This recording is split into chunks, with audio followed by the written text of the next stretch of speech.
आपके बीच प्रस्तुत है मानवी म्यूजिक पत्रापाली बैकुंठपुर। ऐ का होगे लेने बने झाड़ फूकते गाते पिराते परेशान हो गए हो। अरे सबो ठीक हो जाही बाई, चिंता झन कर बैठ जा थोकिन बैठ जा। राम राम के घरी है हुटूरिया के लिए कारी टेली बोकर देहूं नावा नावा छोकरा देहूं अंतर मंतर घुघुचारा भाग रे भूत मुहा पारा दोबारा झना दे।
ऐ का होगे लेना तो किन देख देगा। ऐ काला वो हाथ नारे लकई थोगा हाथ नारिया छुआने देना तकिया जैसन लगते कारी बेबी बकरा लगी निकाली करे न पड़ते हाथ नारिया छुआने देना तकिया जैसन लगते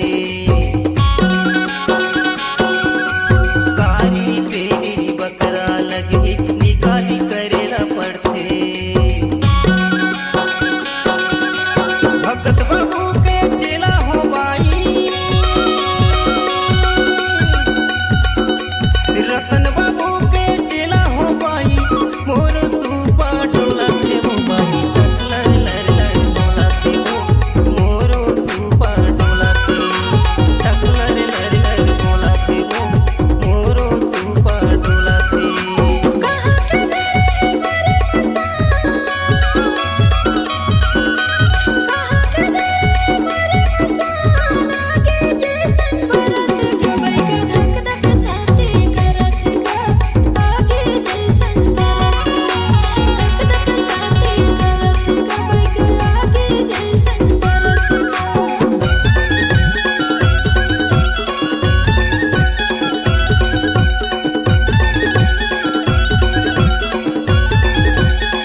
सबू जड़ी मिल जाही बाई, सबू जड़ी मिल जाही। सुन तो बैगा मोर कहना दे दे बढ़िया दवाई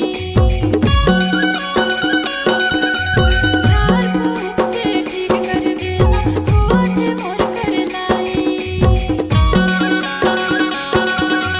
सुन तो बैगा मोर कहना दे दे बढ़िया दवाई झाड़ फूक के ठीक कर देना होठ मोर कर लाई।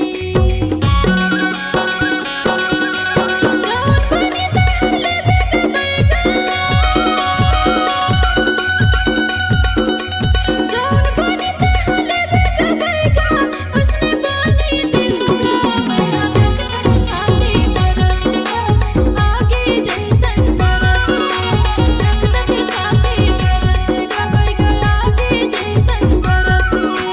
छत्तीसगढ़ के कोना कोना माँ, छत्तीसगढ़ के कोना कोना माँ मोर सुपा डोलाते हो भाई छत लर लर लर बोलाते हो मोरो सुपा डोलाते छत लर लर लर बोलाते हो मोरो सुपा डोलाते।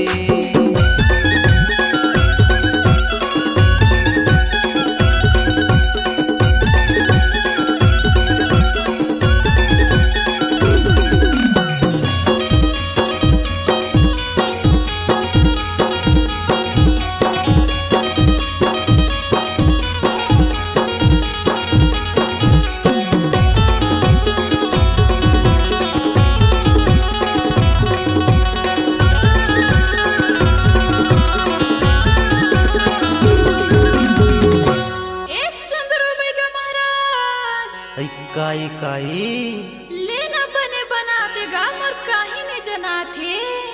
ऐसी सबो बन जाही बाई, सबो बन जाही थोकिन बैठ जा। कोरिया जिला के अकल देवाए दिया बढ़िया दवाई झाड़ फूक के ठीक करी दे हम झनरो नाते बाई। कोरिया जिला के अखंड देवाए